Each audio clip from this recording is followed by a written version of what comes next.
मंच पर आसीन समाजवादी पार्टी के राष्ट्रीय अध्यक्ष, उत्तर प्रदेश के पूर्व मुख्यमंत्री और जिनके समर्थन में इतनी बड़ी तादाद में आप लोग इकट्ठा हुए हैं, माननीय अखिलेश यादव जी।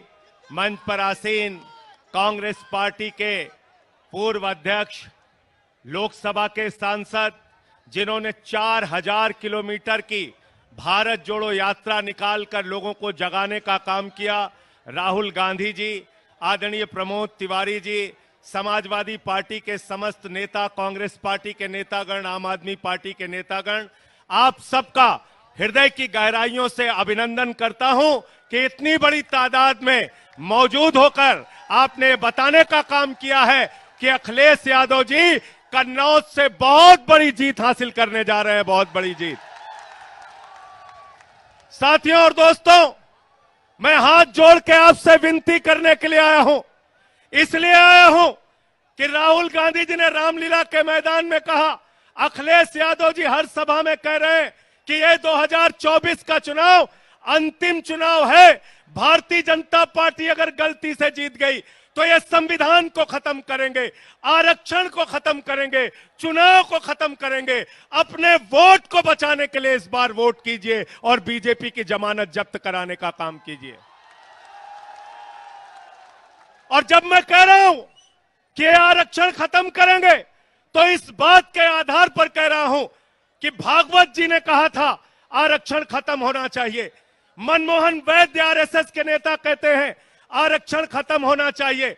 1989 में भारतीय जनता पार्टी ने आरक्षण का विरोध किया था जब ओबीसी का आरक्षण लागू हुआ था। ये लोग संविधान खत्म करना चाहते हैं। लल्लू सिंह कहते हैं, अयोध्या के प्रत्याशी, संविधान खत्म करो।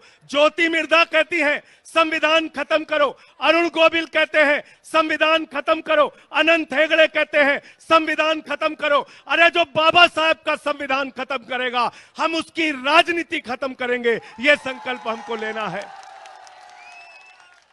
इतनी नफरत है भाजपा के मन में, इतनी नफरत। 5 साल तक मुख्यमंत्री रहे अखिलेश यादव जी, 5 साल तक। और जब अपना घर खाली किया तो भाजपा के लोगों ने गंगा जल से वो घर धुलने का काम किया। इतनी नफरत। अभी कुछ दिन पहले कन्नौज के अंदर अखिलेश यादव जी एक मंदिर में चले गए, उस मंदिर को गंगा जल से धुलने का काम किया। इतना अपमान करते हो आप, इतनी बेइज्जती करते हो आप, इतनी घृणा है आपके मन में पिछड़ों के प्रति, दलितों के प्रति। मैं आप लोगों से निवेदन करने के आया हूं, जो अखिलेश यादव का अपमान हुआ, अपने वोट की ताकत से उसका बदला ले लेना। तैयार हो सब लोग? तैयार हो ना? तैयार हो? मंदिर का शिलान्यास होता है, दलित समाज से आने वाले राष्ट्रपति रामनाथ कोविंद जी को नहीं बुलाते। मंदिर का उद्घाटन होता है, आदिवासी समाज की राष्ट्रपति द्रौपदी मुर्मू जी को नहीं बुलाते। अपमान करते हो आप दलितों का, पिछड़ों का, आदिवासियों का। इसीलिए अखिलेश यादव जी ने आह्वान किया है, पीडीए मिलकर इस बार भारतीय जनता पार्टी की जमानत जब्त कराने का काम करेंगे। तैयार हो ना सब लोग? मोदी जी क्या कर रहे हैं? कह रहे 400 पार, 400 पार, 400 पार। हमने कहा इन चक्करों में मत पड़ना, ये मोदी जी का जुमला है। गए थे बंगाल में, बोले 200 पार, 200 पार, 200 पार, आई 73 सीट। गए झारखंड में, बोले 65 पार, 65 पार, 65 पार, आई 23 सीट। गए हरियाणा में, बोले 75 पार, 75 पार, 75 पार, आई 40 सीट। गए महाराष्ट्र में, कहने लगे 150 पार, 150 पार, 150 पार, आई 105 सीट। गए कर्नाटक में, कहने लगे 130 पार, 130 पार, 130 पार, आई 65 सीट। गए दिल्ली में, कहने लगे 45 पार, 45 पार, 45 पार, आई 8 सीट। गए मिजोरम में, कहने लगे 21 पार, 21 पार, 21 पार, आई 1 सीट। अब कह रहे 400 पार, 400 पार, 400 पार। जनता करे तड़ी पार, तड़ी पार, तड़ी पार। तड़ी पार करना है ना? राहुल गांधी जी लगातार अडानी अंबानी के खिलाफ बोल रहे थे। 10 साल में मोदी जी को अडानी अंबानी का नाम नहीं याद आया।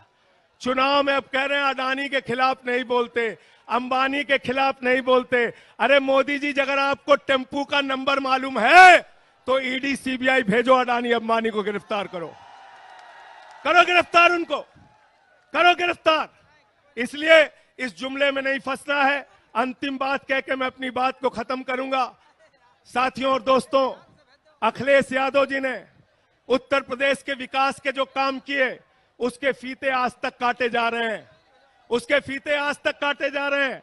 इसलिए ये लोग स्कूल नहीं बना सकते, अस्पताल नहीं बना सकते, सड़कें नहीं बना सकते, बिजली पानी नहीं दे सकते। मोदी जी आए थे कोरोना के टाइम में, उन्होंने कहा भाइयों और बहनों, गांव-गांव में कब्रिस्तान है तो शमशान होना चाहिए कि नहीं होना चाहिए? ये शमशान बनाने वाले लोग हैं। ये आपके बच्चों को स्कूल अस्पताल नहीं दे सकते। हमारे मुखिया अरविंद केजरीवाल को जेल में डाल दिया, मनीष सिसोदिया को जेल में डाल दिया, सत्येंद्र जैन को जेल में डाल दिया, मुझे 6 महीने जेल में रखा। 6 महीने नहीं, पूरी जिंदगी जेल में रखोगे तब भी तुमसे लड़ेंगे और जीतेंगे। जय हिंद, इंकलाब जिंदाबाद, समाजवाद जिंदाबाद। भाइयों, अभी बार बार शिकायत मिल रही है कि पुलिस वाले हमारी गाड़ियों को, हमारे कार्यकर्ताओं को जीटी रोड पर, तिरवा रोड पर